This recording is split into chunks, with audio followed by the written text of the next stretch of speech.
பொதுவா பிராங்குனாலே பல பேர கஷ்டப்படுத்துற மாரி தான் இருக்கும். ஆனா, வாழ்க்கையில நீங்க பிராங்குன்னு பண்ணீங்கன்னா, இது மாரி தான் பண்ணணும். இந்த ஒரு பீஸா டெலிவரி மேன் ஒரு பீஸா டெலிவரி பண்ண கஸ்டமருக்கு கால் பண்றாரு.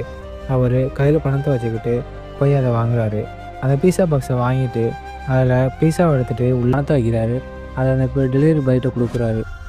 அந்த டெலிவரி பாய் கெஞ்சி கேட்குறாரு, "இது மாரி வாங்கிக்கங்க. இதனால தான் எனக்கு ஒரு வாழ்க்கையே இருக்கு." அப்படின்ற மாரி கெஞ்சி கேட்குறாரு. இவர் அத குடுக்குற மாரி போயிட்டு கதவ சாத்திக்கிறாரு.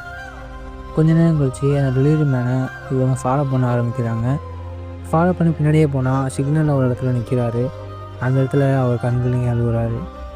அப்படியே கொஞ்சம் தூரம் அவர் போயிட்டு ஒரு இடத்துல நிக்கிறாரு. நின்னு அந்த பீஸா பாக்ஸ ஓப்பன் பண்ணி பார்க்குறாரு. உள்ள பார்த்தா பணம் இருக்கு. இவர் உடனே அந்த வீட்டுக்கு திருப்பி வராரு அந்த டெலிவரி பாய். வந்து அந்த இடத்துல நின்னு கையெடுத்து கும்பிட்றாரு. பிராங்க்ன்னு ஒண்ணு பண்ணீங்கன்னு ஆசைப்பட்டீங்கன்னா, இந்த மாரி பண்ணுங்க நண்பர்களே. நன்றி.